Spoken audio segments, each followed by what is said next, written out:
Testing microphone 7. Testing microphone 6. Testing microphone 5.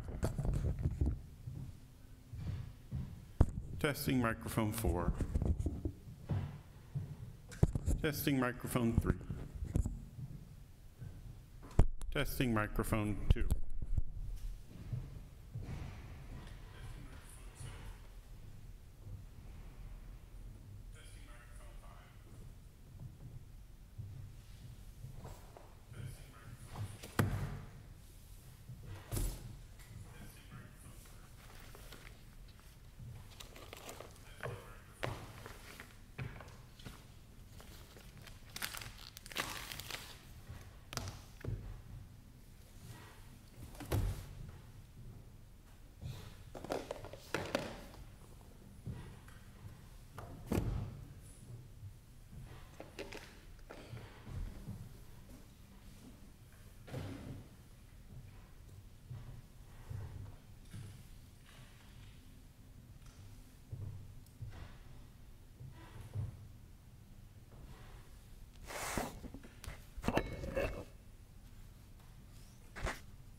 Testing lavalier 2.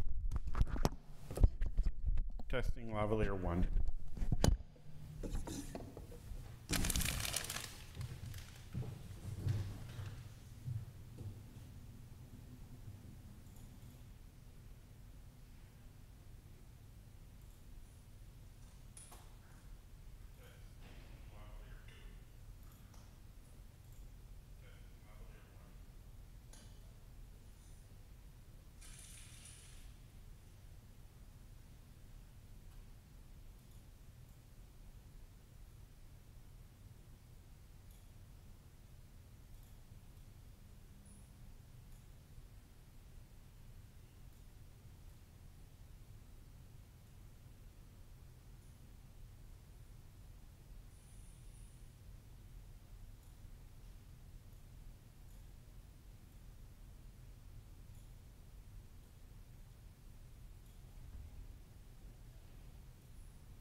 You get my message?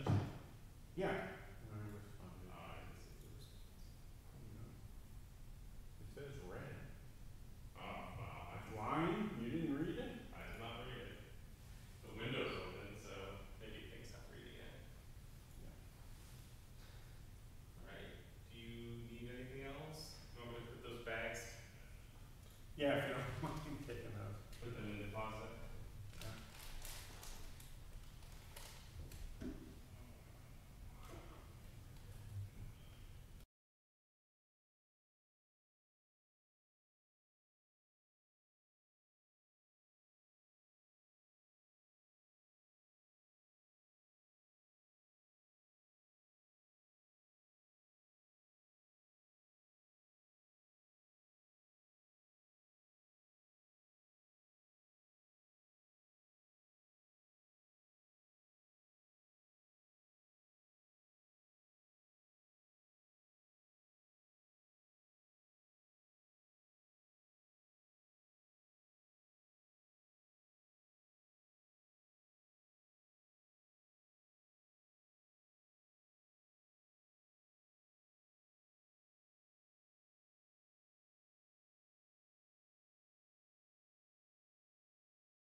The first matter before the court this morning is York 2472 High Main versus the Town of Kittery.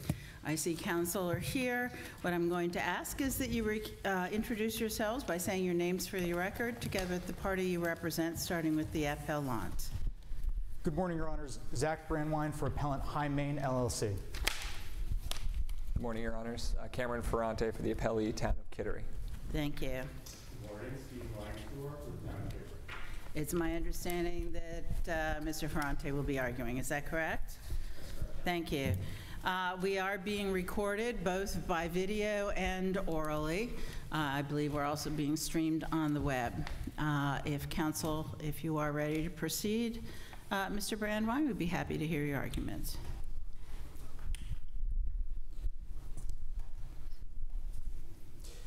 Good morning, Your Honors. As you know, my name is Zach Brandwine, counsel for the Appellant High Main, LLC. I have waived my uninterrupted time. I'm happy to take any questions that the court has. All righty, let's start. Justice Connors? So, do you agree that because of the procedural posture in which this case is presented to us on a motion to dismiss, all we can rely on to determine whether you have standing or not are the allegations in the complaint? I do, Your Honor. I think the record and the code that was included with the record is also relevant and properly before the court.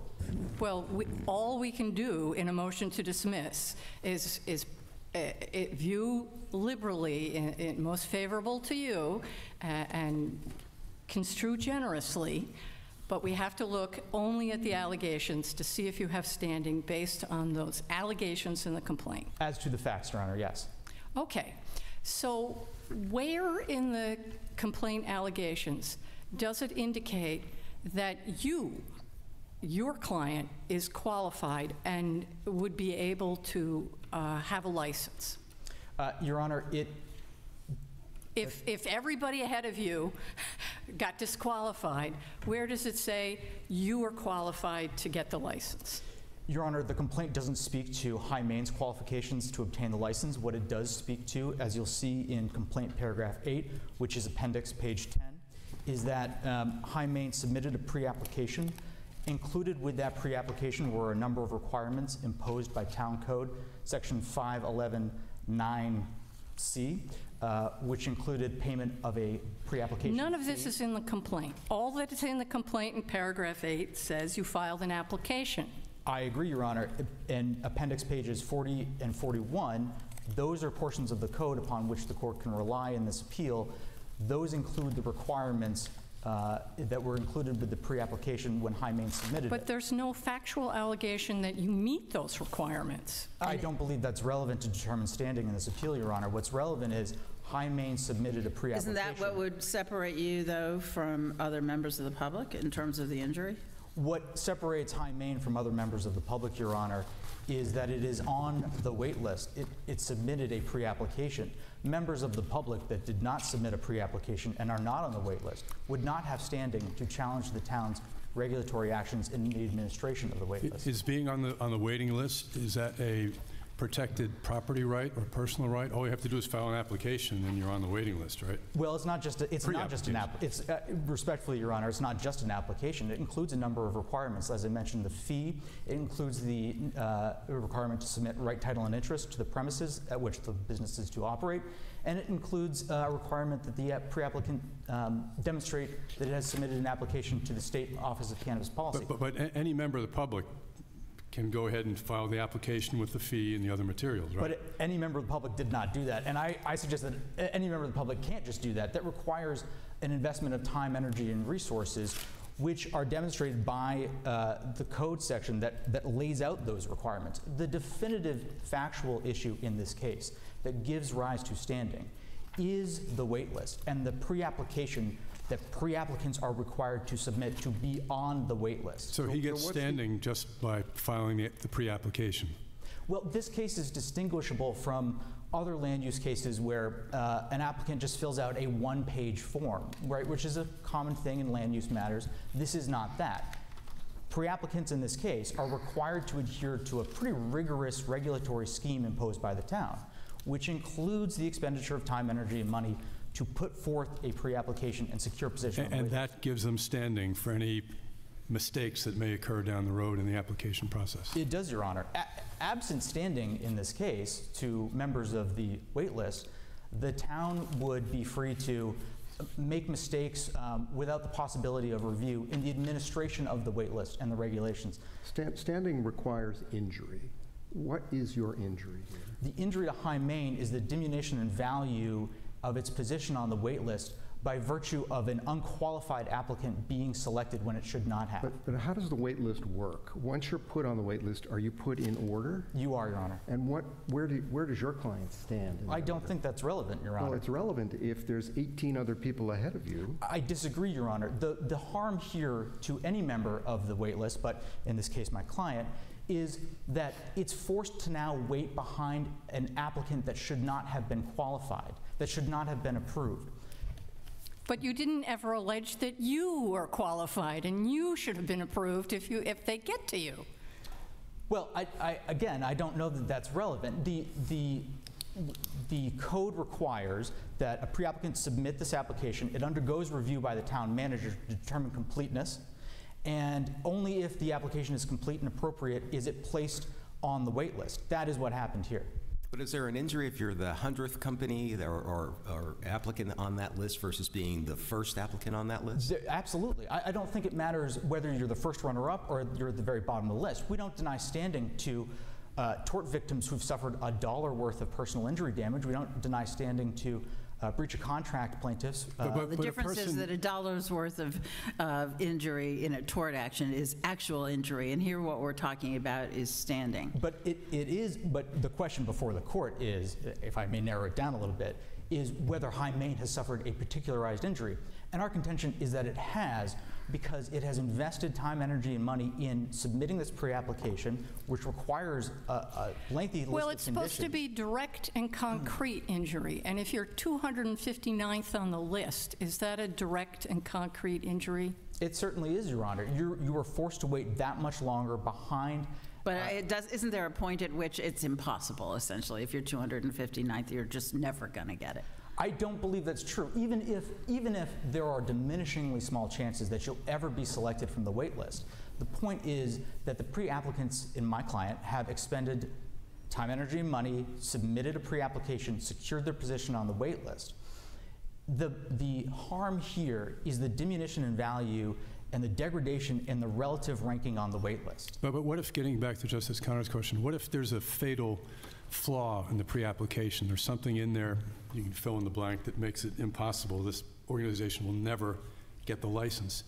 Never You're within gonna happen. 200 feet of a school. Well, I was going to circle around to that, but don't want to get ahead of myself. If there's a fatal flaw in an application, and you know this in the pre-application process, no chance of it having success, does that person have standing, even though, as Justice Connors was pointing out, the qualification is patently lacking? It's a little hypothetical, but... They do have standing, Your Honor. I think your question, with all due respect, is that there's a little bit of misdirection in there. Because I think your question is premised on the idea that standing is dependent upon obtaining the final license. It is not. Our argument is that standing here is dependent upon the harm inflicted on High Main by the town improperly approving someone higher up on the list when it shouldn't have. Had the town not done that, Yes, this is sometimes known as the doctrine of equal footing, that you all have an equal opportunity and you're all measured by the same criteria. And that's why I was asking the question that if you don't meet the criteria, then how is it you can have standing under this theory that says your injury is that you're not being measured equally as others are? Because again, standing is not dependent in this case upon obtaining the final license. It's dependent, standing arises from High Main's property interest, pecuniary interest, in its position on the wait list, which it invested in, it secured, and has now been harmed because another applicant's been improperly elevated. Had that applicant not been elevated, High Main would be that much higher on the wait list, that much closer to submitting a final application, being selected to submit a final application. Can I just ask an extrajudicial question, which you don't have to answer if you don't want to? I'm just curious, are the facts still status quo today, the way they are as they're served up, or have something happened in the meantime that might have some effect on the ultimate decision we make here. I'm not aware of that, but again, I think the question is before the court's very narrow. It's just the standing question, and if you find that High Main has standing, I think the appropriate action is to remand for further proceedings before the Superior Court, in which case I think, Your Honor, your question would be answered at that stage in a proceeding on the merits. Is there damage to its pecuniary interest just as a result of having a competitor get the license in this circumstance? No, Your Honor. The damage, the High Main's pecuniary interest in this case is its investment in its position on the wait list. Right? When you look at Appendix 4041 and the requirements in Code Section 5119C1A through D, those are fairly rigorous requirements for just an opportunity to secure. Well, is that possession. even before us if what we're on is a motion to dismiss a complaint for failure to allege? It is, Your Honor, because in the complaint, paragraph 8, it alleges that High Main submitted a pre-application and it is on the wait list, meaning it was Well, I approved. understand that. But I mean, the terms of the ordinance, is that even before us? Yes, Your Honor. How? That is the relevant ordinance before the court. How is it before us on a motion to dismiss a complaint for failure to allege standing? The qualifications as to the pre-application are incorporated in the code. I understand. Is that part of the complaint? It is, Your Honor. It incorporates by reference the code. It is fairly common practice for the record to include the relevant portions of the municipal ordinance under which It not only is a common practice, it's generally required. Yes, Your Honor. But putting that, have we even gotten to the record yet, is my point. Yes, Your Honor. You asked a question about the complaint, or the question was asked by Justice Connors about the complaint. The complaint includes an allegation, paragraph 8, that High Main submitted a pre-application. The code simply details what the requirements were in that pre-application. There are two aspects. You're challenging the site plan and you're challenging the license, correct? Correct. So the administrative record should include those portions of the ordinance relating to both, shouldn't they? Well, They Your do Honor, not. Those issues are not before the court. Those are as to the merits. So you can refer to the record when you want to, but we're not supposed to talk about whether it's complete or not. I don't think I've forestalled the court from talking about whether the record is complete or not, Your Honor. There don't appear to be additional questions. Appreciate the court's time. I'll see you in a few minutes.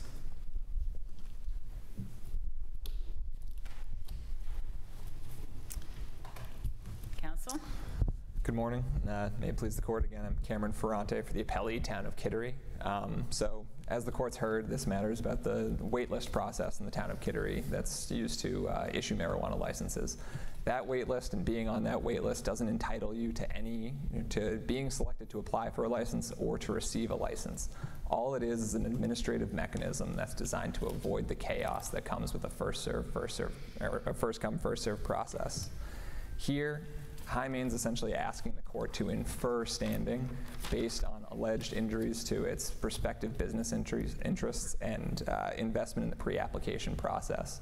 As the court has pointed out, there's nothing within the complaint actually establishing any of those harms. High Main is essentially saying that merely because of its position on the wait list, it's entitled to have standing to bring this appeal. And I don't think that that's the case. First, any investment that High Main has made in the pre-application process is effectively a sunk cost. That's something that High Main would have had to do regardless of whether it's challenging the town's actions, merely to be placed on the waiting list. So the town's actions haven't affected its position on the waiting list, they haven't taken it off the waiting list, and they haven't affected any established pecuniary personal or property rights that would be necessary to establish standing to bring this appeal. Second, although the court hasn't quite discussed it yet, the alleged injuries to High Main's prospective business activities, those are entirely hypothetical. High Main's not an operating business right now.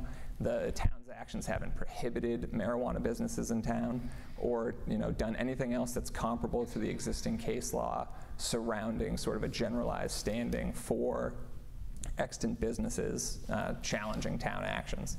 So the validity, So based on just the impact of prospective business interests, I don't think High Main has standing. The claims here really rest on three fundamental assumptions, and that's that High Main will inevitably ascend to the top of this waiting list, which could include tens, hundreds of applicants, and that they'll actually be, receive that license once they're selected, and then that the town's actions have actually delayed that process from occurring. I don't think that any of those things are established in the record or are actually even knowable facts or assertable facts, simply because they're contingent on so many different things, such as the town's actual review of the pre-application and the subsequent application. There's no guarantee here that High Main, were it to ascend, would actually ever receive a license or be eligible to receive a license.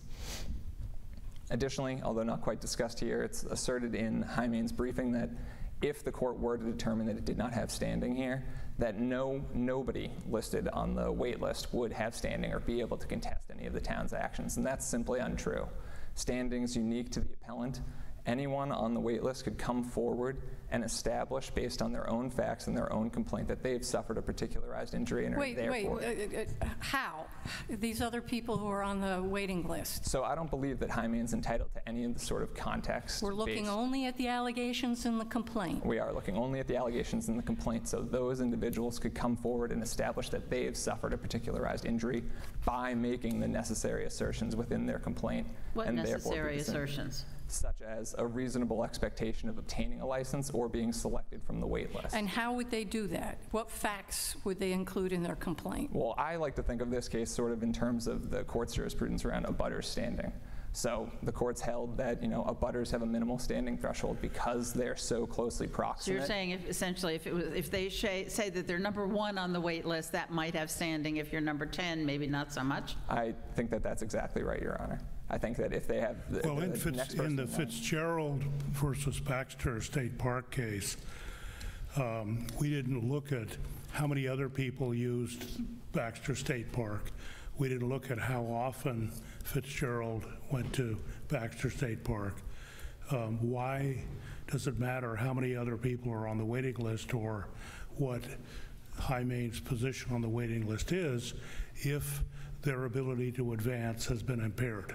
So I think it matters because if you start extending the, in the context of like an abutter standing or something like that, if you start expanding the universe of potential appellants, what you're doing is really generalizing out and diluting the pool of interest that could be eligible, or the pool of appellants. What's wrong with that? Yeah. Well, as it becomes more attenuated, their interests become more like the interests of the general public, and then that removes them. Well, what we look for in our prudential doctrine and standing is that there's somebody who has such a sufficient stake in the controversy that they're going to give us a serious argument as to what went wrong in procedural irregularities and why the person that was picked shouldn't have been picked because it's a violation of the code. Now, so far, they've been doing that, haven't they? So I don't believe that they have so far done that because the only assertion within the complaint is that they're on the wait list. They haven't established that they've actually suffered any harm. Specifically, High Main hasn't. I think the key isn't saying that there's a blanket determination. They've alleged that you have picked somebody who is going to be within 1,000 feet of a school and who has violated your own rules. And nobody else has come out to say, look, town, you've got a store right in the proximity against state law near a school. Isn't that in the public interest? I think it's in the public interest, but I don't think it's necessarily before the court at this point since it gets to the merits of the application. If they have a sufficient stake because they're in the closed world of the waiting list, and if they've met the criteria, so they're not 1,000 feet of the school, then why wouldn't they be able to say, hey, this isn't fair? You pick somebody who's within 1,000 feet against the law, and we aren't. You should pick somebody who is legit. Well, that relies on the assumption that they are legit and that their pre-application isn't similar. Well, the allegation is not necessarily that you have to pick me next. It's that you should pick someone that is legit. And I don't believe there's anything within the complaint that establishes that there is anybody who is legit. So if we follow your reasoning, which is it's attenuated, number 1 on the waiting list has a strong standing argument. Number 92 does not have a strong standing argument. Well, number 92 could come forward and establish that they have standing by showing a particularized injury, by showing some type of economic harm, by showing some type of impact to either their existing business operation. All they can possibly show, though, is that they've made the application and they qualify. That there's, under your analysis, they could never demonstrate standing on the 4 corners of the pre-application itself. Well, that's because I don't believe that merely submitting a pre-application is sufficient to establish standing, because there's no lowered threshold here that's applicable to that analysis. So no one on the pre-application list has standing? No, that's not what I'm saying. I apologize if Well, there's then been how any do you confusion. differentiate? How do you differentiate? You differentiate based on the complaint and the allegations that are in it. and What whether those- allegations? Well, I can't hypothesize. But that's what I'm not understanding, what allegations you think would be sufficient beyond, we are on the pre-application list, we submitted the forms, we qualified, and this dilutes our position. What other allegations are there that could be Well, I think you need to in this context? Sorry, apologies for interrupting. I think you need to establish that you have a realistic possibility of obtaining the license, either by saying that you're X number on the waiting list and the people above you are unlikely or have dropped out or withdrawn and are no longer seeking So a license. only number one?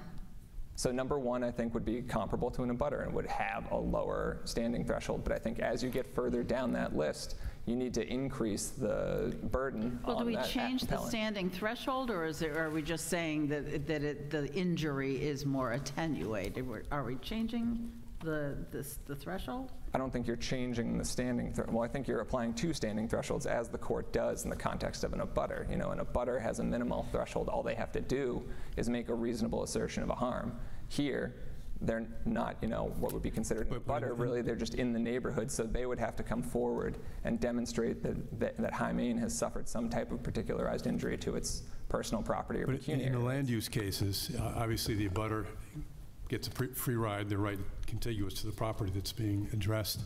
Maybe a couple properties down might have standing because you could show the effect overlaps onto them. Are you making that direct analogy to the process here? Yes, I think. Well, it's not exactly a relevant analogy, because here, what the injury is they have competed.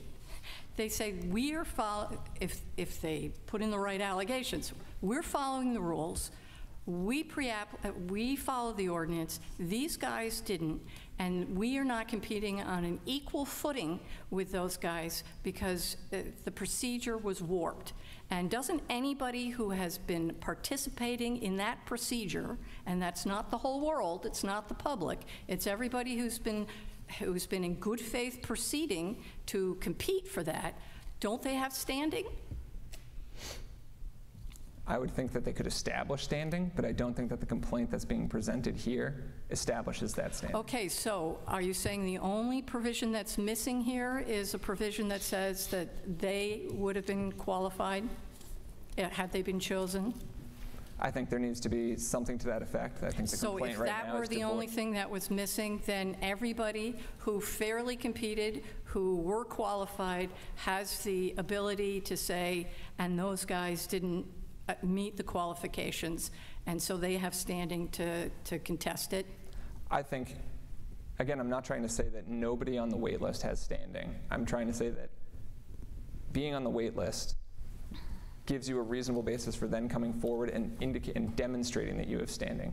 You're in a universe of potential appellants, but you still have to establish that But whether you're 259 or you're number 2, you still haven't been treated fairly if the person who does get picked didn't meet the qualifications, correct? Yes, but I don't think that being the 15th And house, isn't that enough, the not been treated fairly as a result? I don't believe that it is, because there's nothing within the complaint to substantiate that. All they've said is that Well, they're we're at on the the waiting pleading list. stage. They've said understand. that these guys didn't meet it, and that means they've been treated unfairly, correct?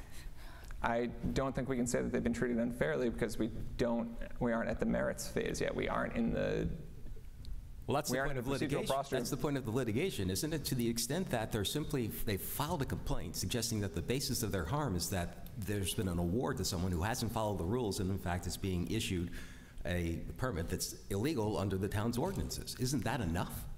I don't think it is. And they participated and objected both to the town council as well as the planning board, correct? They did, but I think if the court were to say that anyone who's on the wait list has a blanket right of standing and can bring this type of appeal, then what they're doing, or what would happen, is you're inviting people who simply have dilatory motives or anti-competitive motives, could come in potentially after the town has issued a license, submit a pre-application, which, as the court recognizes, is essentially just a form with some supporting documents, be listed on the wait list, and then file a Rule 80B appeal. So let me ask you a that would have no hypothetical difference. that isn't this case. With the waiting list, imagine there's a long waiting list to make it to the front, and you get far enough down the list that you can simply say, geez, number 72, it's just not going to happen for you because the line is so long, there's so many possibilities up here. Would that be sufficient just to knock them out, to say there's no realistic chance of you being considered? I think they would need to demonstrate that they have a realistic chance of being considered. I don't think it's... But if the opposite is true, no, it isn't your burden. I'm just saying hypothetically, if they're far down the list and everyone agrees and there's no way 72 is going to make it into the application process, are they dead in the water on standing-wise? I think if they're able to come forward and demonstrate that they have suffered some harm, regardless of everybody else's opinion So about if the they're like realism of their 80th application. on the list, they'd have to prove that the 79 people ahead of them were not qualified? They'd have to prove that the 79 people ahead of them were not qualified or that they otherwise have a realistic possibility of obtaining a license. So here I think it's important to distinguish between being affected by the town's actions and actually being harmed. Well, we don't know how attenuated it is because it's not in the complaint, right? It doesn't say whether they're number 2 or they're 259. And you didn't wait until the administrative record had been filed. You decided to move for lack of standing at the motion to dismiss stage. So all we have is the allegations, and they could be number 2. They could be number 2, but they have not alleged that within the complaint, and my understanding is that they're number 259th as the court is Well, we're represented. obliged to review the allegations in the complaint in the light most favorable to High Main. You are, and I agree with that, but the allegations in the complaint, even in the light most favorable to High Main, aren't sufficient to establish standing. They don't establish that they've suffered any harm to their property, pecuniary, or personal interests. And High Main's not entitled to any reduced standing threshold here. They are, subject to the same threshold that anyone else has to meet in order to gain access to the courts. And their complaint, as it is written today, doesn't meet that threshold. So how many of the businesses on the waiting list have standing in your view? I would think the only one that would be entitled to a lowered threshold of standing would be the first. I think anyone could establish standing, just as anyone who's opposing a gravel pit could establish standing, but it's up to them, and it's their obligation to come forward and demonstrate that they've been harmed by the town's actions. And here, High Main hasn't done that. But that would effectively go to Justice Connor's point. They would have to prove that every other person or every other entity ahead of them on the wait list was somehow not qualified. I think that would be one way to do it.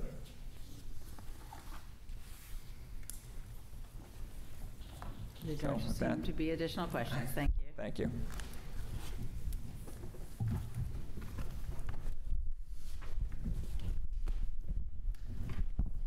And Mr. Brandwein, you reserve 3 minutes. I have not, Your Honors, but I would just like to address one point that the court and Mr. Ferrante discussed, which is abutter standing. The theory behind abutter standing is that the abutter's geographic proximity to the challenged land use activity, it means we understand that there is a greater potential impact on the abutter, and therefore the abutter has standing. That proximity principle, that's at issue here as well. The neighborhood of affected people to this challenged action is the wait list by virtue of the investment in the time and energy and money beyond the wait list. That same proximity principle should apply to this case. If you accept that a member of the wait list or an entity on the wait list has been harmed by virtue of an unqualified applicant's approval, then the only distinction between the harm suffered by the first runner-up and the person that's very last on the wait list is an issue of degree, not an issue of cognizable injury. Even if, I'll ask you the same question, even if they're so far down the list that they never really had a chance of making it up to the front in any event? You wouldn't be on the wait list, Your Honor, if you didn't have a chance, no matter how small that is. And again, the difference is a matter of degree, not a matter of the cognizability of the injury. They're participating in a process, and if any one of them claims the process is defective, your argument is they should have standing. Well, if there's a based on the complaint, a good faith allegation, sufficient pleadings to allege that the town did something improper, as I believe we've laid out in our complaint, then yes.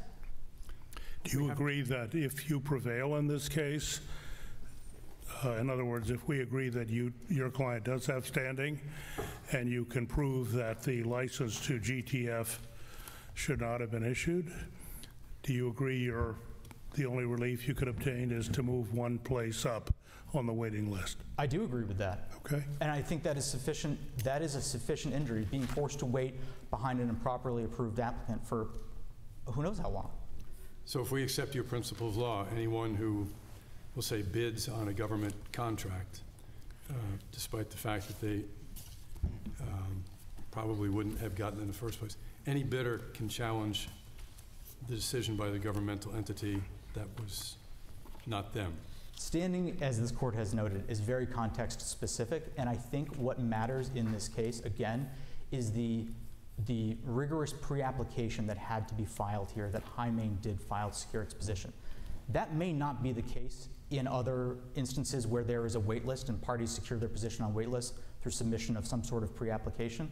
The circumstances of that may not be as rigorous, but where they are here, that rigorous, that creates a pecuniary and property interest in the position on the wait list that is harmed by the improper authorization of another applicant. Perfect timing. I appreciate the court's time this morning, excuse me. Thank you. And we will, as is our usual practice, take this matter under advisement and issue a written decision in due course.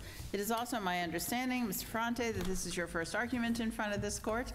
It is our tradition to invite counsel back to take the greetings of the court in the conference room. So happy to see you there. All right.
And good morning, you can be seated.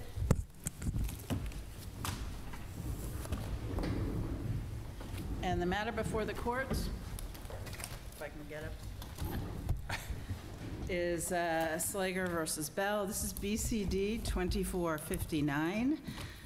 We are being streamed live on the web, both by audio and by video. If counsel would identify yourselves by saying your names for the record together with the party you represent, starting with the appellant. Good morning, Your Honors. William Kennedy for appellants Randy Slager and Sybil Baird, along with my co-counsel, Andrew Sparks. Thank you. Rosie Williams on behalf of the appellees, John Scannell and Lori Bell. Thank you. And I think we're all in order, so if you're ready, counsel, we'd be happy to hear your argument.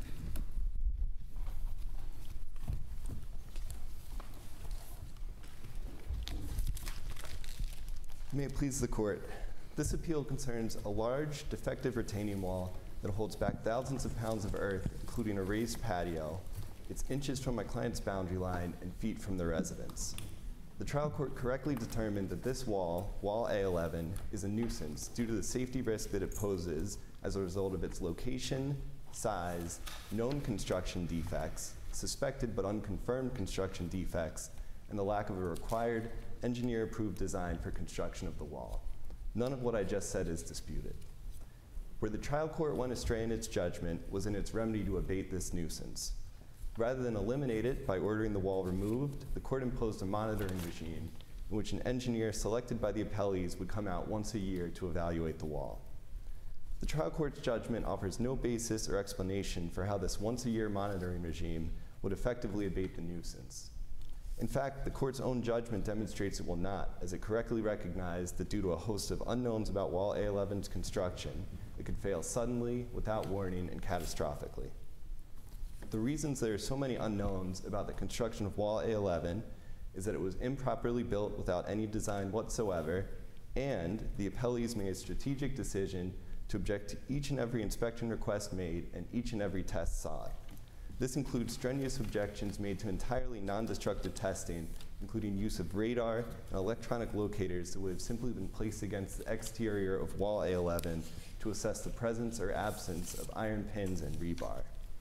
In repeat abuses of discretion, the trial court agreed with the appellees, permitted no inspection whatsoever, only to determine after trial that Wall A11 was so unsafe that it constituted a nuisance, but the court could not fully assess the nuisance because not enough was known about how it was built. Respectfully, on this record, appellees should have to live with the consequences of their decision, and the court should vacate the judgment and remand with instructions that appellees abate the nuisance by removing Wall A11 and not rebuilding within 7 feet of my client's I see that the green light is on. Can we go to this issue of the inspection? You agree that although scaled back, I understand from your first to your second request, that it was nonetheless invasive. Well, so it's a term of art. The key terms for inspection requests are destructive or non-destructive, and that's critical because of burden shifts. For non-destructive testing, which was well, but it was going to be damaged. You were just going to repair the damage. Well, it was not going to be damaged. For multiple of the tests, it simply involved digging a hole next to the wall and then driving with a sledgehammer a pin underneath to see what it ran into. I mean, one person hitting the sledgehammer into surface is not damage. It's not going to. So moving on from that, in your requests, both the first request, second request, et cetera, you said that it was based on the fact that your expert, Price, believed that the inspection was necessary to determine whether the wall was safe, built to code, or meets all applicable standards, right? That's correct. But there's nothing in the requests or the motion to compel that would suggest that the inspection would go to the remedy, as opposed to whether the wall, or the integrity of the wall to begin with, and you prevailed on that point. Well, I think all of that is implied, Your Honor, and we're dealing with engineers. You can think it's implied, but it's not in there, is it, in requests? We need to know because we need to know what is the remedy. In order to remedy the nuisance and to find out how to appropriately fix the wall, we need to know what's wrong with it. And perhaps our expert didn't expressly say that, but I think it was clearly within the spirit of it that what we were trying to do was find out how it was built so we could see how unsafe it was. I mean, to be honest, Your Honor, the inspection Okay, but how results- unsafe it is, again, goes really to the liability, to the nuisance issue, not really to how you fix it or what is an appropriate remedy. And on that, you didn't put in any evidence of what it would cost to remove or move the wall.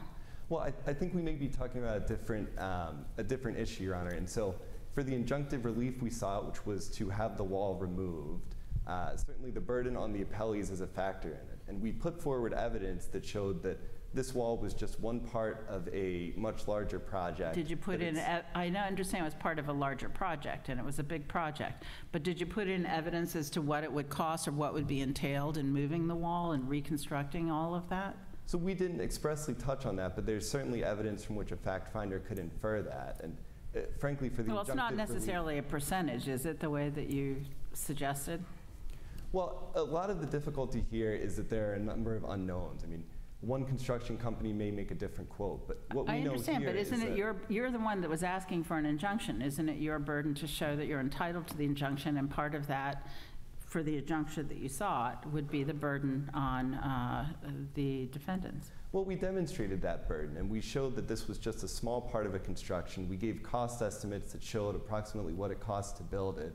And additionally, there were other remedies available to the appellees. It was established at trial that they took a pretty hands-off approach to the actual construction. So any harm or remedy that would befall them about moving it would be remedied by their claims against the person who built it improperly. But the burden, as far as the remedy goes, this is an equitable remedy, and we defer to the court's judgment on what would be a reasonable remedy. And the court obviously didn't feel that removal or reconstruction was not an appropriate remedy here. That what deference do we give to the judge on that?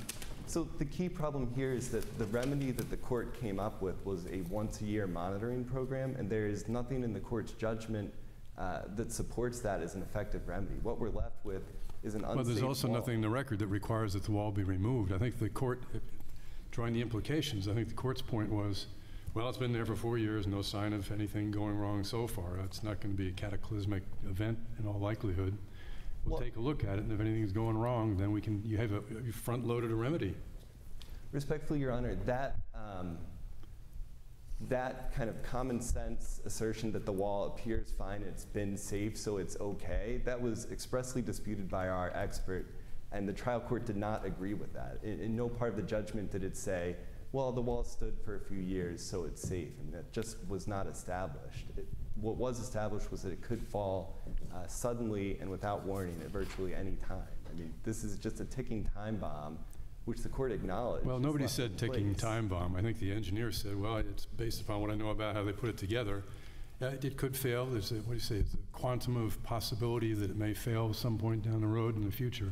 And the judge simply said, well, it's been dragging on so long, they've seen the signs here. But my question to you is, the judge made a judgment call, a discretionary call.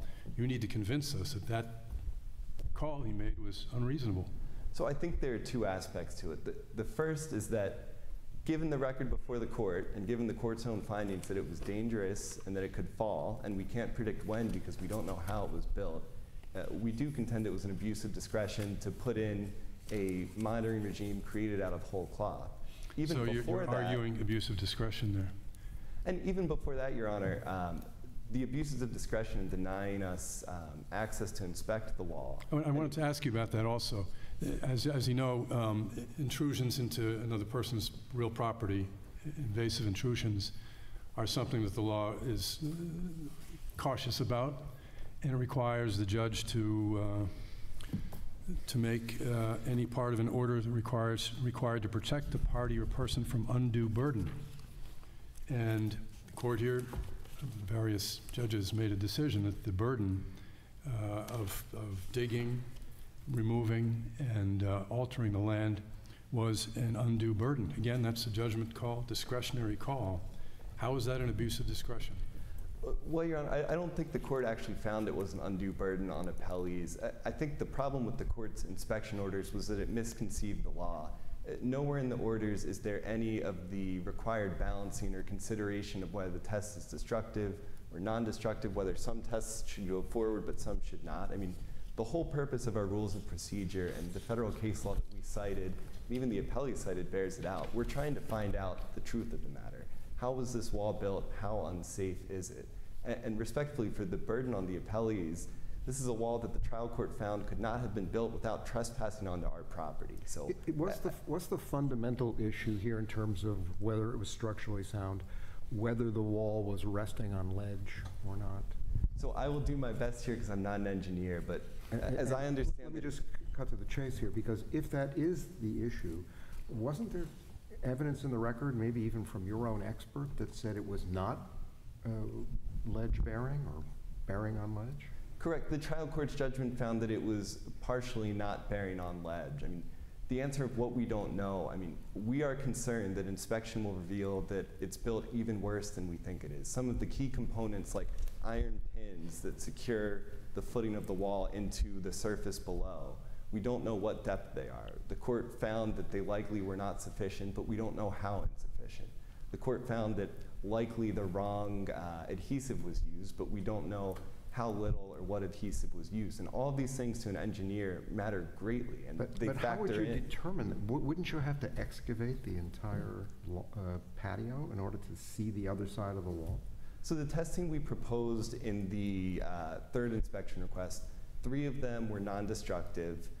One involved using, I believe it was a non-motorized tool to take a small sample from the wall that would have allowed us to find out some of those key components, like whether it's in ledge, the size of the pin, how deep the pin goes, and what adhesive was used. And for some of those answers, it could have been found just using electronic external rebar look. But wouldn't the third test have also required that some of the wall or the ground be excavated in order to make the testing? Wasn't that still the case? Well, I don't want to use the term excavated. It literally would have been digging a hole, a 3-foot deep hole, and poking a rod to see what was there. I mean, it's not, they weren't bringing in heavy equipment. It was a person with a shovel and a sledgehammer. In the minute you have left, I want to give you a chance to talk about damages. The court here did not impose nominal damages. And you say it should have been another figure. We know that the court expressly rejected your client's estimate as to the devaluation of the property. And your point on appeal is, well, the judge should have given some money damages. In your motion for reconsideration, I believe, or your 59 motion, you laid out sort of a template of how the court might look at stuff. But there's nothing in the record other than the value of the property that would allow the court to glom onto a figure. So in the 30 seconds you have remaining, tell me how the court would have come up with a figure that would be defensible on appeal with a record like that. Supported by evidence. So fact finders do this all the time. There was testimony presented by both of my clients about the annoyance and inconvenience. There were figures thrown out about costs of construction.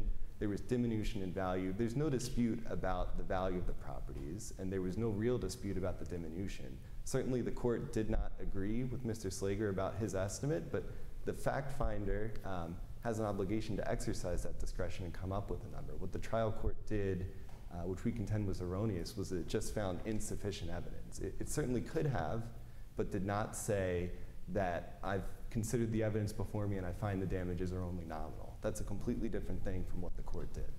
Thank you. Thank you.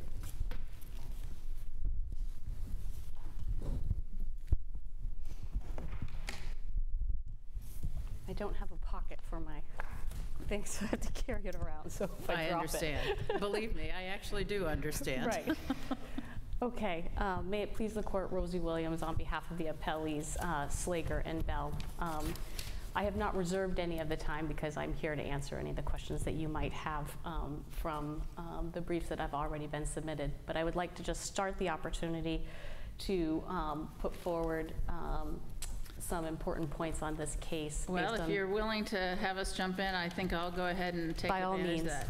So on appeal, the plaintiffs have also argued something that we didn't really talk about, which was evidence of compliance with setbacks. And is it my understanding that the project was approved by the town, although there was an ADB appeal, that appeal was ultimately dismissed, so that stands? That is correct. The plan was ultimately approved by the town. All right. Thank you. It was grandfathered? Is that essentially? Correct. I mean, that is missing a little bit from our briefing, but it's in the record that there was a wall and a patio and a gathering spot in an equally similar location that was no less non-conforming than what had existed previously. If Slager ever hopes to sell the property, he's going to have to disclose to any future buyer, well, we've got this wall here. It's been declared by a judge to be... It's kind of obvious there's a wall. Yeah, there's a wall. You can't miss that. But what's more important about that wall that you can see is that there's been a judicial determination that it's a flawed wall, that there's a possibility it may fall. Right. And obviously anybody could look at the court record or the decision. It's going to be right out there. I think you agree that fact produces a diminution in the value of the property, generically speaking. The record is below that was established by the appellant's own expert, George Koutaloukis. He said that this would be something that would have to be disclosed. That is correct, and Justice McKeon took that into account. However, when you talk about it being a flawed wall, the conclusion was the possibility existed. Okay. And what's very important in the court's decision is that as built, the wall remains exactly as it was on the day that it was built and shows no signs of failure. So correct on all points. I totally agree. But my question to you is...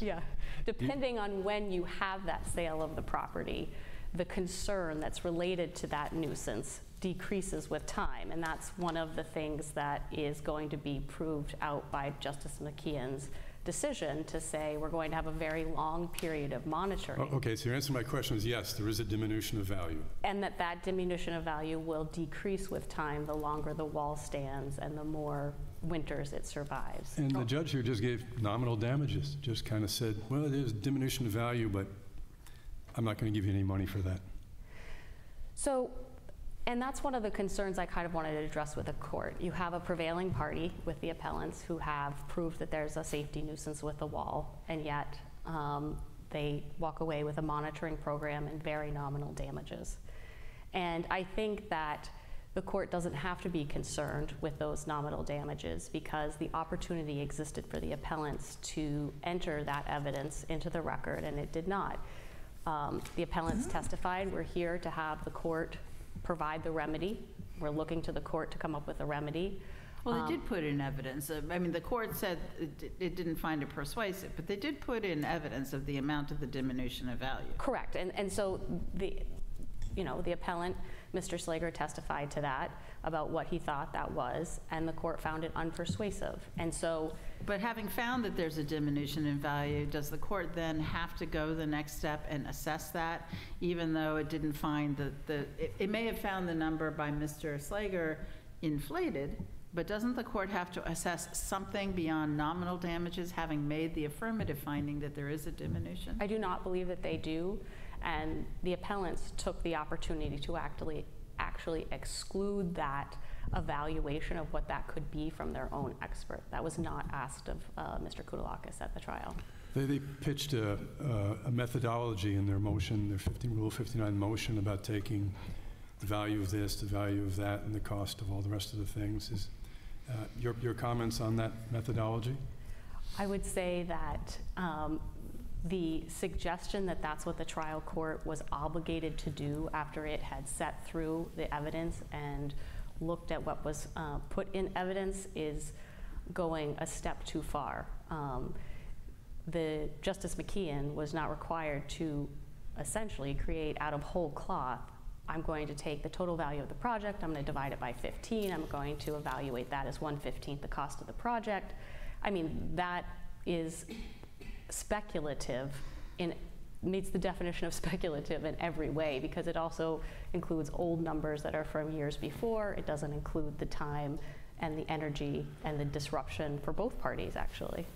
The court found that, and I quote, the flawed design and construction of wall A11 constitutes a nuisance.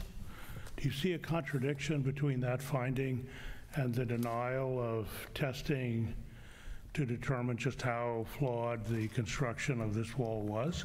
I do not. And why not?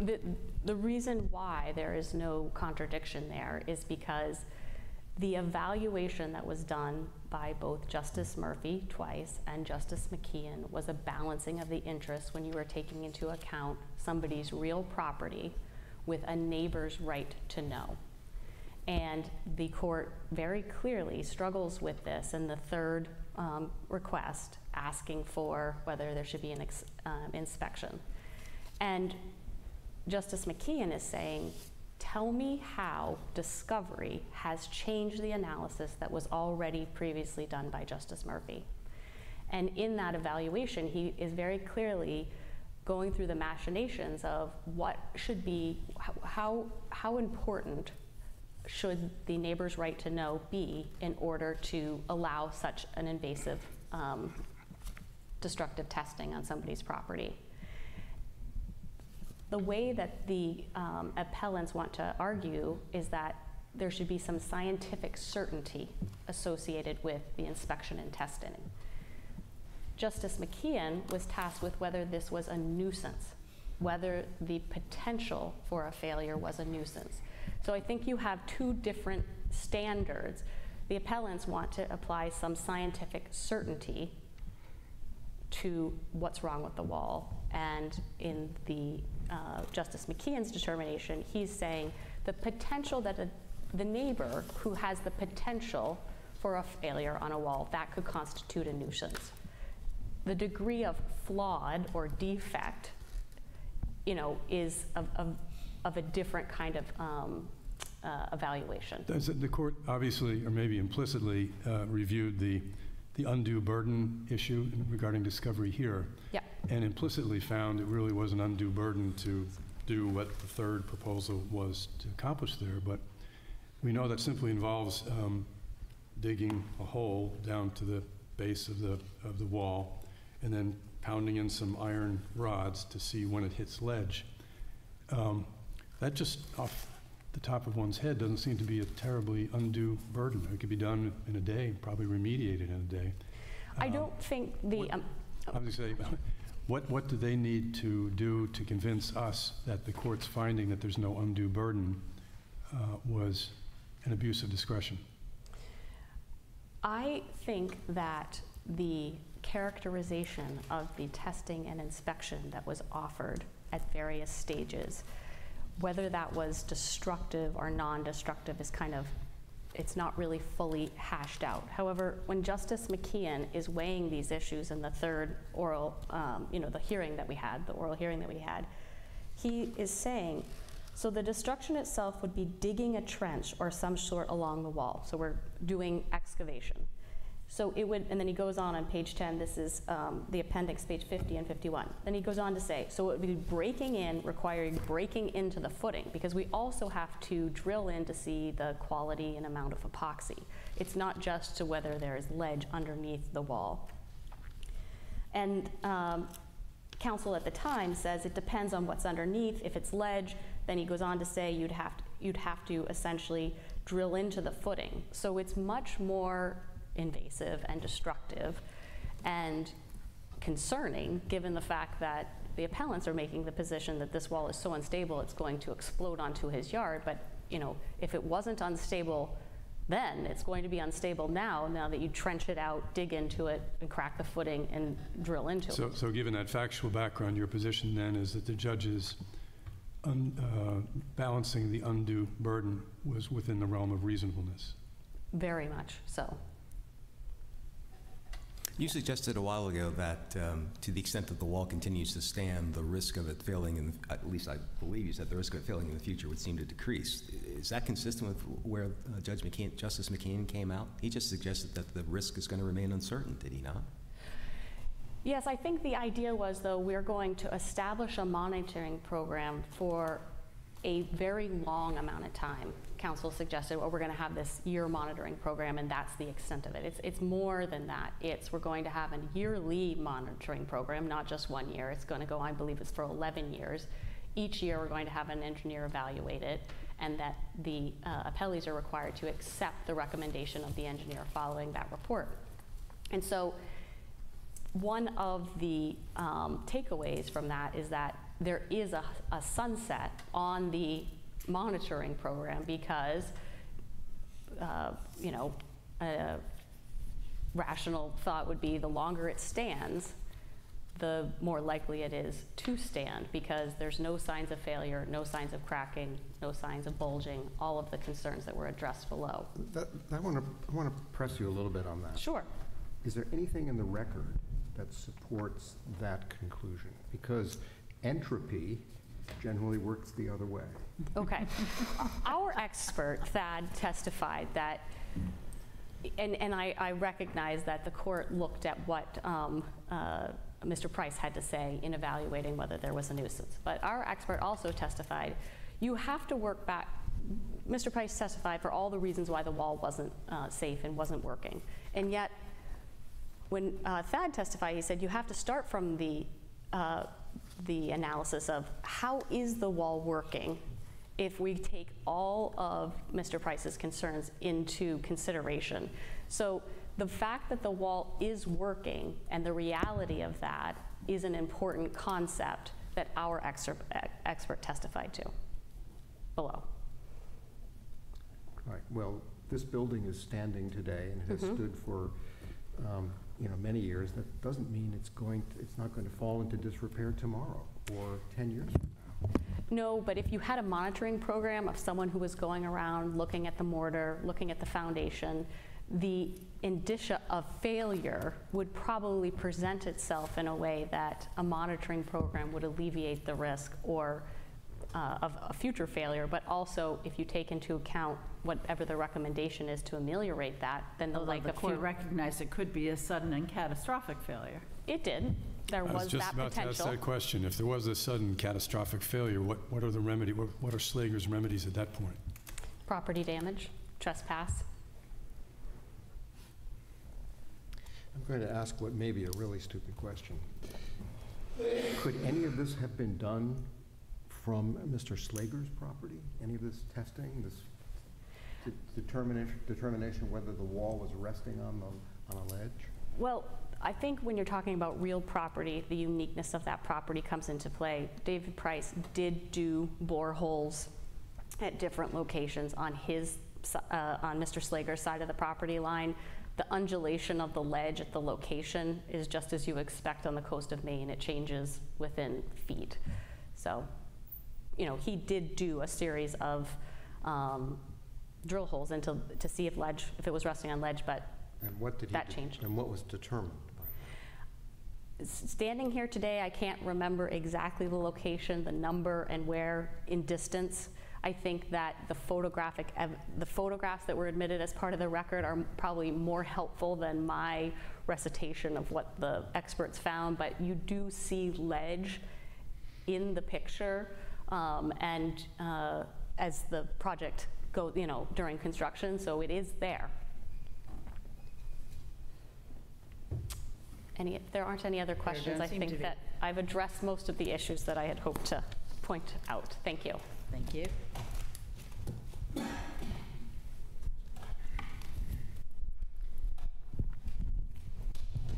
And Mr. Kennedy, you wish to be heard in rebuttal. Thank you, Your Honors. For one quick point, as to the actual testing, all that was the wall, I'm on my client's property line, the wall is 1 foot there. The testing we saw was to encroach 1 foot onto their property, which the court found they had encroached multiple times onto our property to build it. So I think which you very much objected to. But you point out the proximity. I mean, the photos show it all. You've got the generator right there and the walls right there. Yeah. Can't they come in at an angle from their property and subterraneally access the Or would that still that would have technically been be on their considered a property? trespass, Your Honor. Yeah. They opposed that. But you could have at least determined whether there was ledge within 1 foot of where the wall was. Which is what we did, and the court found that there was lacking ledge. And so what we're left with, I think Attorney Williams said it well. We are seeking, I wouldn't call it scientific certainty, but we're seeking a scientific analysis of whether this wall is safe. And that's been prohibited by the court's own orders. I would direct you again, the third inspection denial, if you look at it, my understanding of it is that it was denied based on an improper application of the law of the case doctrine and misplaced scheduling concerns. When you read what the judge said, there was not a balancing. And a balancing, for example, our entire third request does not have to be granted if the court were to find that some aspect of it were overburdensome. Well, wait a minute, though. But some, such as placing electronic radar, The court didn't say Justice Murphy's order is controlling what I'm doing here. The court was looking this, I saw it more as has there been a substantial change in circumstances that I should be aware of, not that Justice Murphy's order controls. I think if you read the court's words, I mean, his exact words were, "I'm not persuaded that enough has been done to undo Justice Murphy's order." I mean, I think it's just clear when you read it that he's placed a burden upon us to undo prior orders, which is not the law, and that's a misapplication of the law, and that constitutes an abuse of discretion. Justice Murphy denied the second request in part because your engineer had already obtained irrefutable evidence that the wall did not sit on ledge, et cetera. I think that's how I read her ruling. If that's the case, why was the additional testing necessary to prove a point that your engineer had already developed irrefutably? And second, wasn't that ruling binding on some level on Justice McKeon as law of the case? Well, Your Honor, I think context is helpful here. Our expert was convinced based on the evidence available that it was not resting entirely on ledge. The appellee's expert had the exact opposite opinion, and so what the inspection is designed to do is to get to the truth of that. And it's also, I think it's a bit of a red herring that that was the only piece of information sought in the testing. Okay. Thank you, counsel. Thank you. As is our usual practice, thank you for those arguments. We will take the matter under advisement and issue a written decision in due course. And with that, we'll be in recess on this matter. All rise.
matter before the court is Cumberland 23-494, State of Maine versus Dennis, is it Lowry or Lowry?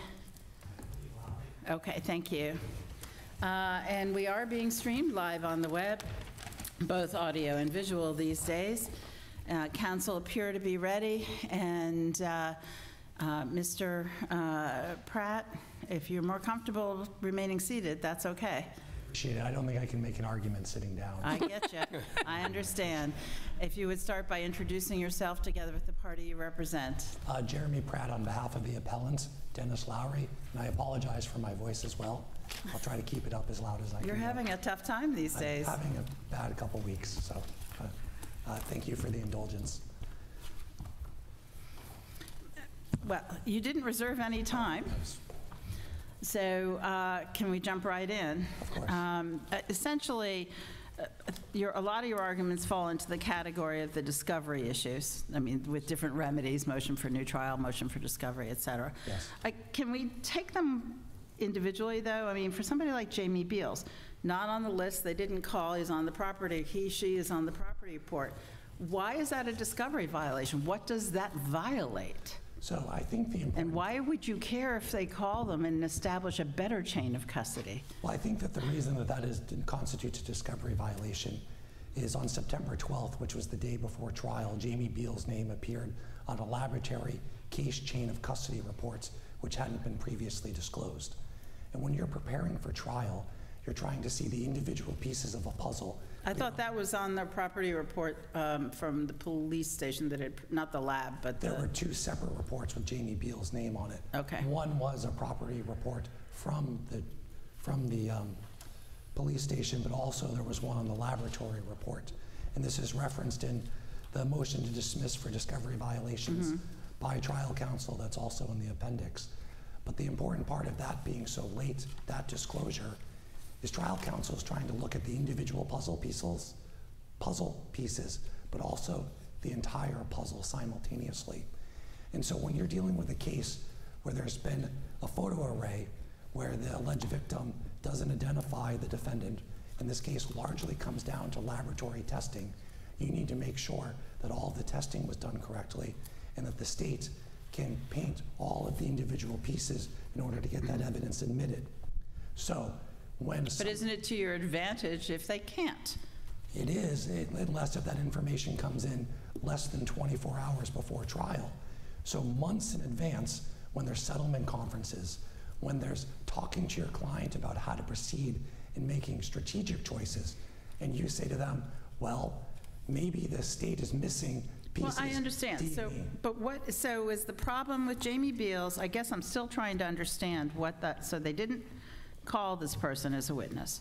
They didn't put this person on a witness list. You had that person's name on one, that person, as far as we know, is a police officer, is that correct? That's my understanding, or worked for the police department. Yeah. So you have that report, and it's on the chain of custody report, or the property report.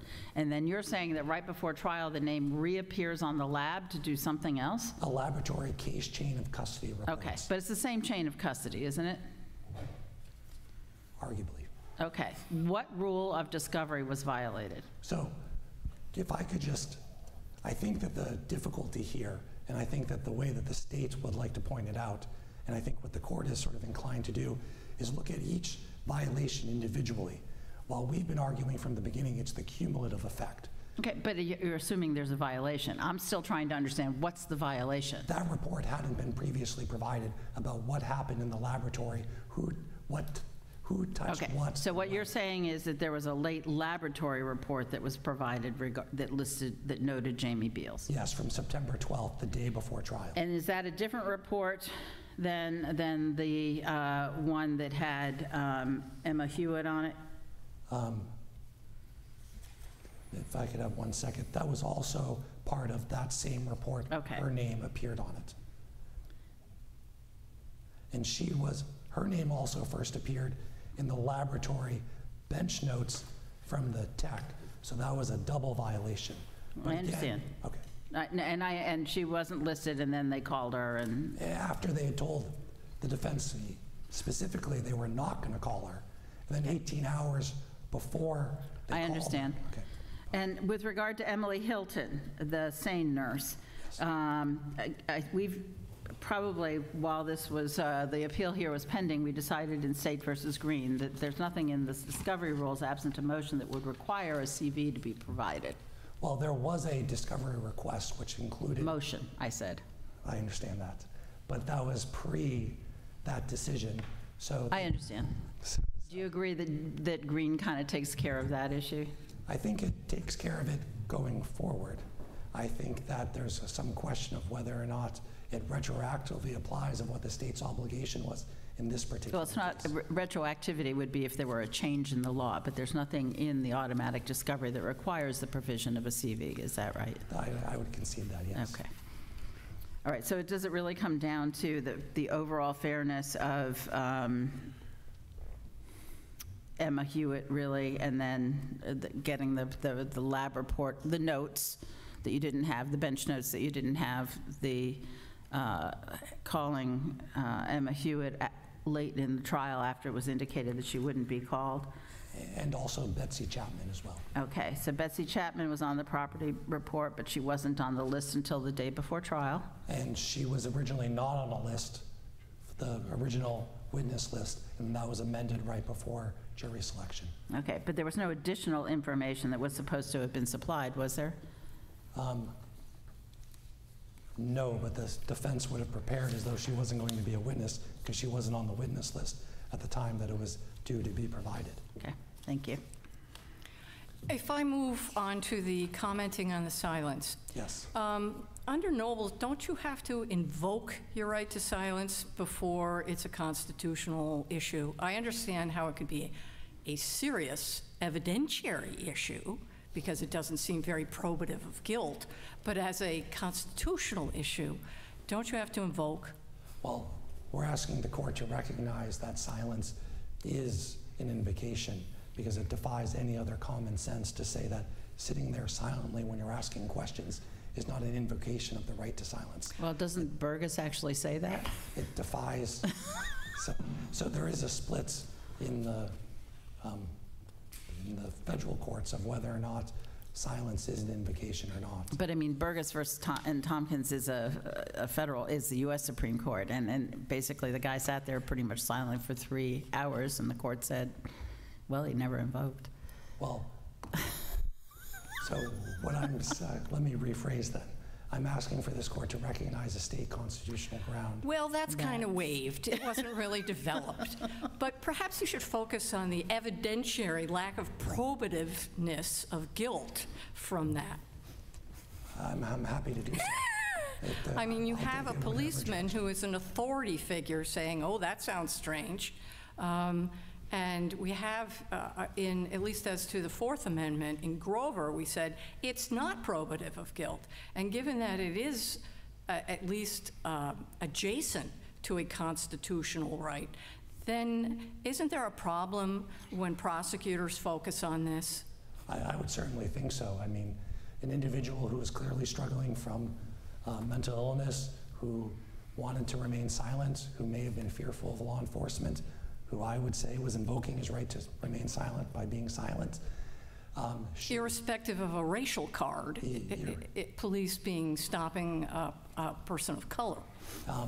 That the person was silent and that should not be probative of guilt, and that the focus on it by the law enforcement officer who testified, and then the state reiterating that in their closing on multiple points. So let's say somebody agrees with you, and it is an evidentiary error. How was it not harmless? Well, because this is a case that really came down to there was no identification of the defendant. This came down to testing, and also, I would say, the demeanor of the defendant. So the demeanor of the defendant probably could have been a significant factor in this case. I think it could have been harmless error if there had been an identification of the defendant by the alleged victim. But there was the blood, right? Well, there was certainly DNA testing, but we have some questions about that in regards to the discovery violations. But I think that... What questions do you have with regard to the discovery? I just meant about whether or not it should have been admissible in its entirety or not whether the testing itself was deficient. There were two comments during the prosecutor's closing argument about Mr. Lowry's silence. One referred to when he and the officer were standing in the street. The other referred to while Mr. Lowry was in the cruiser. Do you see a difference between those two situations in terms of invocation, burden on the right, et cetera?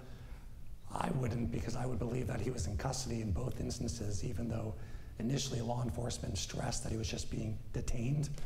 And so I would say that he was in custody when he was in the car and in custody prior to that when being initially questioned. Is it a different analysis if you're in custody versus you're not in custody? I would say no, but there clearly is based on pre-arrest, post-arrest silence analysis. Well, he was detained in the street, as I understand it, and we've said detention does not equate to custody necessarily. I agree, and that's why I was saying the court would recognize a distinction between the two. I was urging the court not to recognize the distinction between the two. So back to Emma Hewitt. She's the lab technician who did some preliminary work on the swabs that were taken from the victim, as I understand it. That's correct. But there was no evidence that Mr. Lowry's DNA was on any of those swabs. That's correct. So how? Prejudice. Well, there was some lack of clarity from the record as to exactly what Ms. Hewitt did or did not do.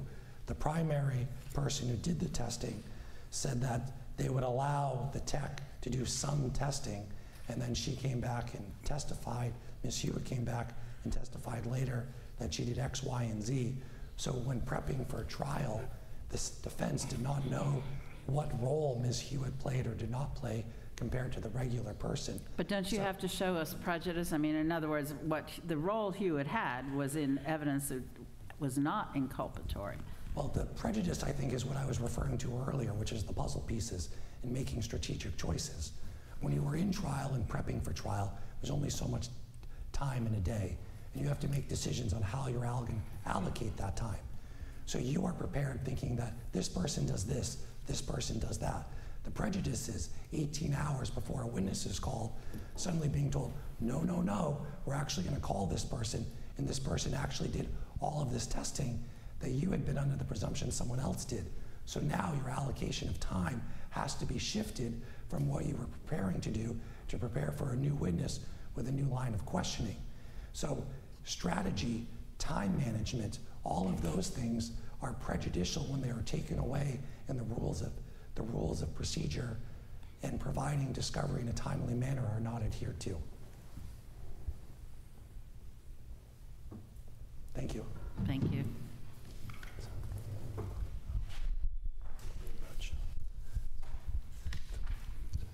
And Ms. Butler-Bailey. Should I begin? May it please the court, my name is Molly Butler-Bailey and I represent the respondent, the state of Maine in this matter. Dennis Lowry received a fair trial. The petitioner makes 4 arguments for reversal and the state will take the first 3 together because they involve similar issues. The trial court did not abuse its discretion by denying the defendant's motion to dismiss or the defendant's motion for a new trial. The defendant's due process rights were not violated. What this court's review of all 3 of those issues comes down to is whether the alleged discovery violations, after being mitigated by the court, prejudiced the defendant to the extent he was deprived of a fair trial. And none of those alleged violations rose to that level. The state will first address the bench notes of the chemist because the state admits that that is a discovery violation, that those weren't provided prior to trial. When that happened, the court stopped the case, the notes were photocopied, they were given to the parties, and the only new information that was in those notes was the link between the name Emma Hewitt and the forensic technician that was listed in the lab report. The defendant was aware of both before trial. The technician was in the lab report, and what she did was in the lab report, which was given to the defense 18 months before the trial. And Ms. Hewitt's identity was in the chain of custody report, which was actually provided on 9/12/2023, and the trial was on 10/2, so almost a month prior to trial. In that time, the defense did not request any additional information about either the technician or Emma Hewitt. When the defendant is aware before trial of evidence alleged to have been withheld, he cannot then claim there has been an unfair trial in violation of due process under State versus Gould. Here, the court requested that the state bring in Emma Hewitt to testify, and the state indeed did that. The state bringing Emma Hewitt in mitigated any prejudice from those notes not being produced prior to trial. But most importantly, there could have been no prejudice. Frankly, attacking the chain of custody for exculpatory evidence that was already admitted by the state could only have weakened the defense's case. The information that Emma Hewitt came in to testify about, the stuff that Emma Hewitt tested, all went into the chain of custody for the exculpatory evidence that the state admitted themselves with no objection. The next issue was Emily Hilton's resume. That was provided late, but again, the remedy was to voir dire the witness, which was an opportunity that the defense did not take. The defendant is now trying to claim that he did not have sufficient knowledge to fully cross-examine this witness when he was given that opportunity and did not take it. Trial judges have considerable discretion on how to deal with. Counsel, I see that the green light is on. As I understand it in this case, Betsy Chapman was not on the witness list until the day before trial. Is that correct? On ours, yes, she was on the defense's witness list. But not on your witness list. Correct. And you agree that, as Mr. Pratt says, I mean, you're making strategic decisions ahead of time on how to prepare a trial as a defendant, and part of what you're looking at is who's the state calling as a witness. That's correct, Your Honor, though I would point out that she was on the chain of custody report. I understand that. Was 10 months. She was on it. Yep. Okay, but she wasn't listed as your witness until Correct. the day before trial. Do I have that correctly? That's correct. Jamie Beals wasn't used by you as a witness, but the defense apparently was given a chain of custody report that had Jamie Beals' name on it the day before trial? 10 months before trial was... How much? 10 months, Your Honor. 10 months? And the second, so that was the chain second of... report he was referring to from the lab. And that was about a month before trial. Okay. So the first report was disclosed on January 11th of 2023. The one from the lab came out on September 12th of 2023, and the trial was October 2nd. I think I wrote September 12th, okay. Yep, October 2nd was the trial in this case. Okay. Emma Hewitt was not on your witness list until the point during the trial, is that correct? That's correct. And the notes were not provided? That's correct. And there was also a video apparently that was destroyed? There was a video that I don't believe was ever existed. Okay. All right. So is that the sum total? And then the CV of the SANE nurse? Correct. Also the day of trial? That's my understanding. So why aren't we giving stuff before that? Why, I mean, in terms of listing of witnesses, why wouldn't you have them all listed? Honestly, Your Honor, in this case, what that came down to was the defense not being sure whether, or the prosecution not being sure whether or not the defense was going to be challenging the chain of custody. But why wouldn't you at least, even if they weren't challenging it, you can always decide not to call somebody. I mean, I guess I'm really not understanding. It feels like we see this so often on the eve of trial, adding witnesses, finding new reports. Oops, didn't know it existed.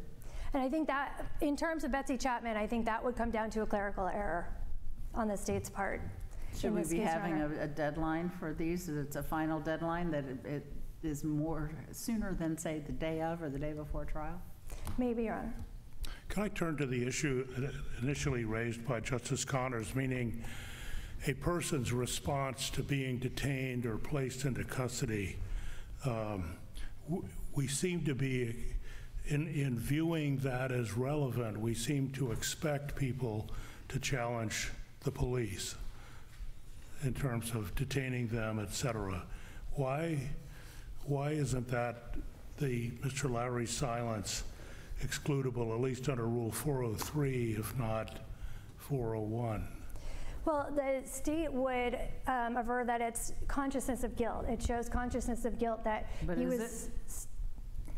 That would be Just the state's because I don't argument. answer the questions, why is it consciousness of guilt at that point and we don't permit it to be commented upon later? Maybe I'm afraid of the police officer, Yeah. or could be all kinds of Being respectful, not talking explanations. back. A black man gets stopped on the street and remains silent, and you think that's evidence of guilt? Well, I would also point out, first of all, that he did not remain silent. But the fact that he didn't seem surprised, I think, is something that the state can comment on. Any person that is stopped by the police, generally, if they haven't done anything, would show some sort of surprise.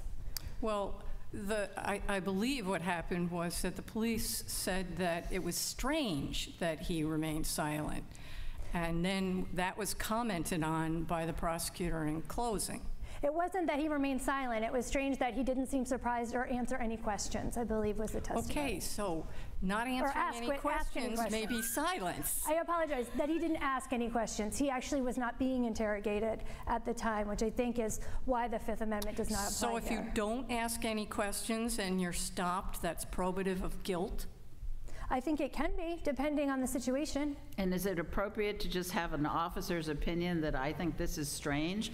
I mean, isn't that really like, well, it's strange that the victim didn't appear shaken, or it's strange that the victim did appear shaken? I mean, really, are we supposed to have officers commenting as experts on human behavior? Well, I think an officer that has ostensibly stopped a person hundreds of times in their career has a pretty good idea of what the general reaction tends to be. And it doesn't matter that people have a constitutional right to remain silent. I don't believe the Fifth Amendment applies here, and I can tell you why. First of all, whether he was in custody or not, he was not being interrogated. So I think that makes this case very different than Tripp, Lovejoy, and Coppola, where the defendant was being asked questions. But you agree, you have a right to remain silent regardless of whether you are interrogated. Absolutely. Okay. But I think in this case it's different because he, first of all, was not being asked questions. He did not invoke his Fifth Amendment right. There's nothing in the record that shows that he invoked it in any way. Is being silent isn't invoking it? Well, my next point is that he did not remain silent. And under the Nobles, State versus Nobles case, not remaining silent shows that you're not invoking. So there were the testimony of several different police officers that he said all sorts of things, that he was muttering, that he was yelling, that he was saying things to them. Yes, this is a person who looks like they have mental issues, and yet it's probative of guilt that he didn't act like what the policeman says is a normal person's reaction? I can't comment on his mental, I think that would be something that the defense could bring up if he had mental health issues. Well, no, the behavior. I mean, the behavior and the way in which he was acting at the scene was not ordinary in any other way. So why is it probative for an officer to say, well, ordinary people would have asked questions, even though nothing else the defendant was doing at that point seemed very ordinary? So the behavior was afterwards at the police station and not on the scene. And when when this happened, this was before he was having those behaviors, and the state did elicit the information for the jury through which they could have made their decision on the whole about how he was acting at the police station as well. So I think the jury got a really good picture of the full story here, how he was acting when he was detained and how he was acting when he got to the police station. Why should we permit comment on pre-arrest silence, assuming it's pre-arrest or pre-custodial, when we don't permit it on post-arrest silence? I actually don't think in this case it matters either way, because here we don't have interrogation, and we don't have invocation, and we don't have that he remained silent. Well, So we I were think this case is pretty clear in Grover, having to do with Fourth Amendment, that it's not very probative of guilt when there's a constitutional right to do something, and there's conduct that is consistent with that constitutional right. So I'm having a hard time understanding why this is probative of guilt. Again, I think someone who behaves, someone who is detained in the middle of the night, right near the incident, by the police officers right down the street from what happened, who was trying to escape at the time, Trying to escape? or trying to walk away from the police officer as soon as he saw Person the was police walking officer. down the street. No, he went into a driveway to try to get away from the police officer, which was also in the testimony of Officer Knight. So someone who's acting like that, being then detained and not seeming confused at all about the fact that they're being detained, I think is probative, especially given the circumstances that surrounded and the testimony that came in court surrounding that incident. There don't appear to be additional questions. Okay.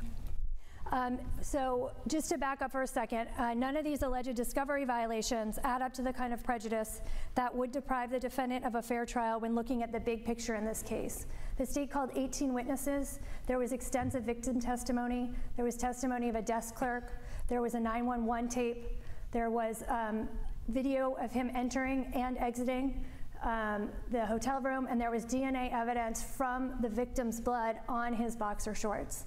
There was plenty here by which the jury, without the discovery violations, and frankly also without the questioning of Officer Knight, by which the jury could have found the defendant guilty beyond a reasonable doubt. Dennis Lowery did receive a fair trial in this case, and we ask that this court uphold the jury's guilty verdict. Thank you.